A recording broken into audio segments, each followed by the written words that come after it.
Nunca fui una persona supersticiosa. Si alguien me hablaba de fantasmas o casas embrujadas, yo me reía. Hasta que me tocó vivir en carne propia lo que ahora contaré. En el 2019 conseguí un apartamento barato, demasiado barato para la zona. Era un edificio viejo, con paredes manchadas de humedad y un pasillo eterno que olía a encierro. Me mudé sin pensarlo mucho. Al fin y al cabo, estaba cansado de vivir arrimado en casa de un amigo. La primera semana todo parecía normal, excepto por una puerta al fondo del pasillo. No tenía manija, solo un marco de madera hinchada y pintura descascarada. Nadie en el edificio me dijo qué había detrás. Cuando preguntaba, solo cambiaban de tema o fingían no escuchar. Un jueves en la madrugada desperté con la sensación de que alguien me miraba.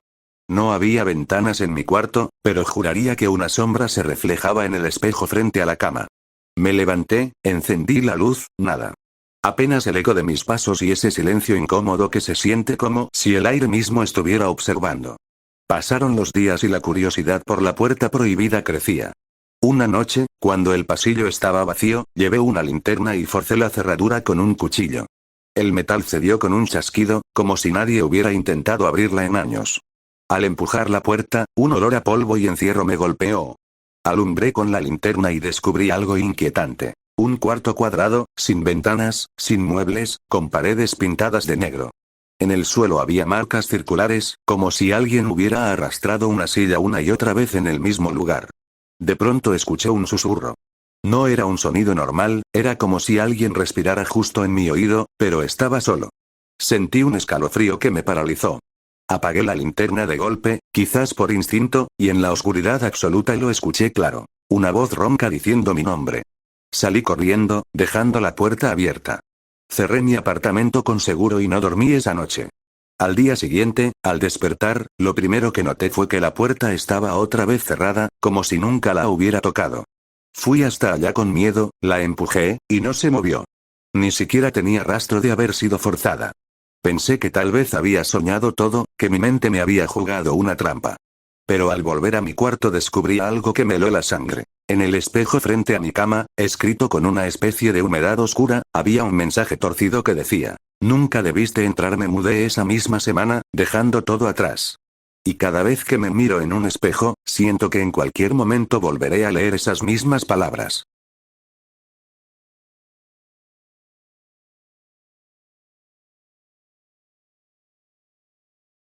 Cuando era niño, vivíamos en una casa antigua que pertenecía a mi familia desde hacía décadas. Tenía pasillos largos, techos altos y un sótano húmedo que siempre me prohibieron explorar. Mi madre me decía: "Ahí abajo no hay nada, es peligroso", pero yo notaba como cada vez que mencionaba el sótano, sus ojos se ponían tensos, como si ocultara algo.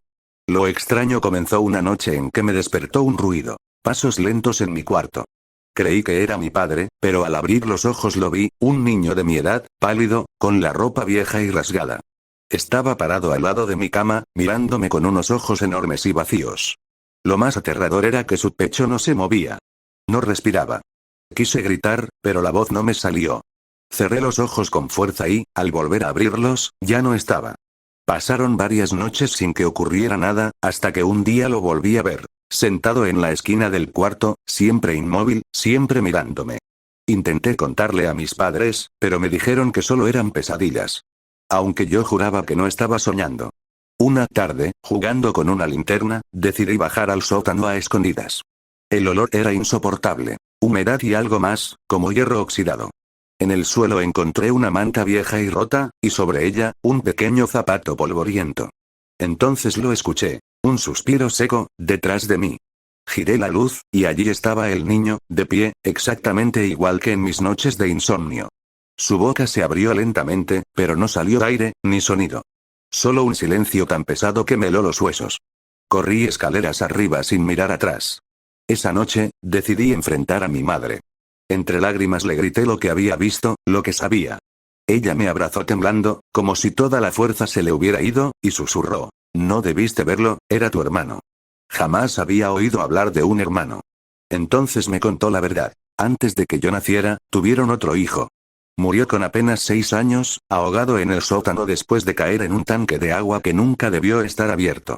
Lo ocultaron por vergüenza, por dolor, por miedo a que la tragedia manchara el apellido. Yo estaba helado. No sabía qué pensar, solo recordaba su mirada fija, su pecho inmóvil. Y en lo más profundo de mí entendí algo. Él no quería asustarme, quería que lo recordaran. Desde esa noche nunca más lo volví a ver. Pero cada vez que paso cerca de un espejo o escucho pasos en la madrugada, siento que me observa. Como si esperara que yo lo mantuviera vivo en mi memoria. Porque aunque mi hermano no respira, yo aún escucho su silencio.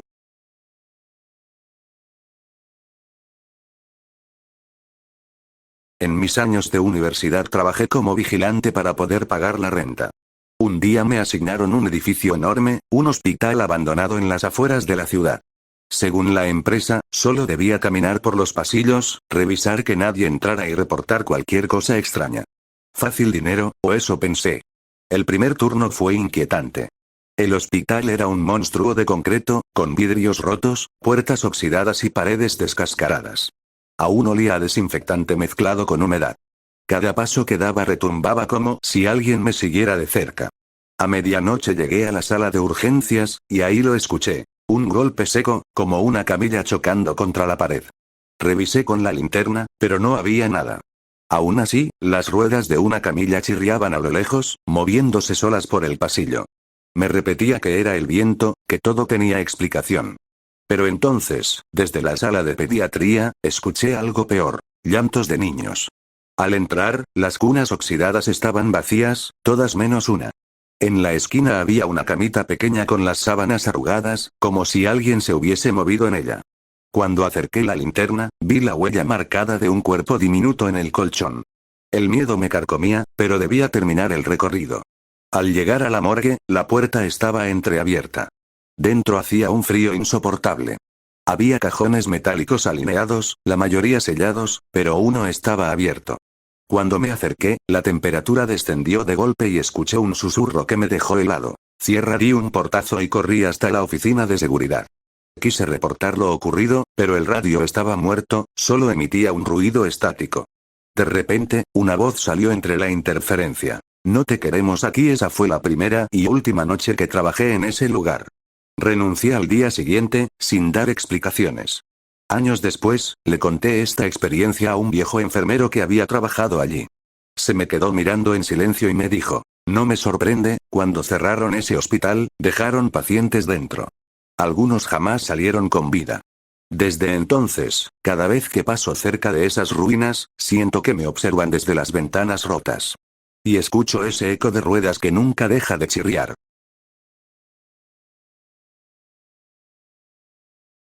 Era tarde, pasada la medianoche.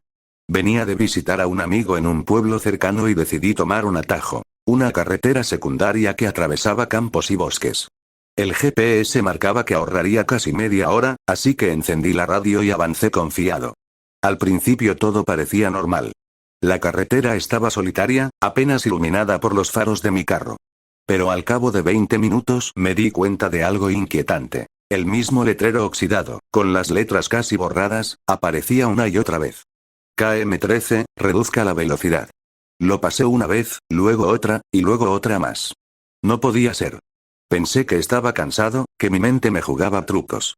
Pero al mirar el marcador de gasolina, comprobé que había avanzado varios kilómetros, y sin embargo, seguía viendo el mismo tramo de carretera. La radio empezó a fallar, solo se escuchaba estática interrumpida por voces lejanas, como si alguien hablara entre susurros. Apagué el aparato, y en ese silencio me di cuenta de algo peor. Al costado de la carretera había siempre la misma señal de tránsito caída, el mismo árbol seco inclinado hacia un lado, la misma curva. Estaba atrapado en un bucle. Intenté dar la vuelta, pero cada vez que giraba el volante y retrocedía, volvía a aparecer en el mismo punto. El letrero oxidado del KM13. El miedo se convirtió en desesperación. Comencé a acelerar más de la cuenta, buscando romper ese ciclo, pero la carretera no terminaba nunca. Entonces lo vi. A un lado del camino, de pie en la oscuridad, había una figura. Parecía una mujer con vestido blanco, pero no tenía rostro. Solo una silueta pálida, inmóvil. Pasé de largo a toda velocidad, pero cuando volví a mirar por el retrovisor, estaba allí otra vez, justo en el mismo lugar. No importaba cuánto avanzara, siempre me esperaba. La desesperación me hizo golpear el volante. Grité, recé, hice todo lo que se me ocurrió, hasta que de repente, el carro se apagó solo. Quedé a oscuras en medio de esa carretera infinita. Afuera, el silencio era absoluto, hasta que escuché pasos alrededor del coche. Encendí el motor a la fuerza, aceleré sin pensar y, de pronto, después de lo que parecieron horas, vi las luces de la autopista principal. Llegué a casa con el corazón destrozado y las manos temblando. Al día siguiente, traté de volver con un amigo para mostrarle el camino. Pero lo extraño es que esa carretera ya no estaba. En su lugar, solo había un sendero de tierra cerrado con alambres oxidados. Pregunté a los vecinos del pueblo y me dijeron que esa vía había sido clausurada hacía más de 20 años, después de un accidente fatal en el kilómetro 13, donde una mujer murió atrapada en un choque. Nunca más volví a tomar atajos. Y cada vez que manejo de noche, me pregunto si esa carretera todavía está ahí, esperando que alguien más caiga en su bucle interminable.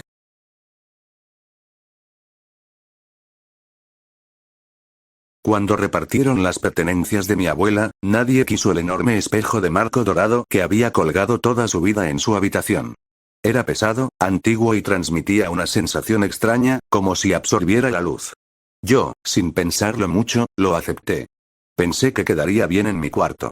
La primera noche que lo tuve, sentí un malestar extraño. No podía dejar de mirarlo, incluso con las luces apagadas. Su superficie parecía brillar con un resplandor propio. Creí ver un movimiento detrás de mi reflejo, como si alguien caminara dentro del vidrio. Al pasar los días, las cosas se volvieron más perturbadoras. Una madrugada desperté y vi, en el espejo, mi reflejo, pero no estaba acostado. Me observaba de pie, sonriendo, mientras yo seguía en la cama. Parpadeé, y volvió a la normalidad. Intenté cubrirlo con una sábana, pero cada mañana amanecía descubierto, como si alguien lo hubiese destapado durante la noche. Una vez incluso lo encontré movido de lugar, más cerca de la cama. Nadie más tenía llaves de mi habitación. Lo peor ocurrió una madrugada. Escuché un golpe seco y me levanté de golpe. El espejo vibraba, como si algo lo golpeara desde adentro. Me acerqué con cuidado y vi, claramente, una mano marcada en el otro lado del cristal. No era la mía. Era más delgada, más huesuda. Salí corriendo del cuarto y pasé la noche en el sofá. A la mañana siguiente, lo primero que pensé fue en deshacerme de él. Pero cuando volví, el espejo ya no estaba en la pared. Estaba en el suelo, de pie, apoyado contra la cama. Y en el marco había un mensaje grabado con rasguños. No me ignores. Desde entonces, mi vida se volvió un tormento. Cada vez que paso frente a un espejo cualquiera, en el baño, en un escaparate, en el ascensor, veo mi reflejo parpadear con un retraso, o sonreír cuando yo no lo hago. El espejo original lo saqué de mi casa, lo dejé tirado en la calle. Pero a la mañana siguiente lo encontré de nuevo en mi habitación, perfectamente colgado en la pared, como si jamás lo hubiera movido. Ahora entiendo por qué nadie lo quiso heredar. Ese espejo no me pertenece, yo le pertenezco a él.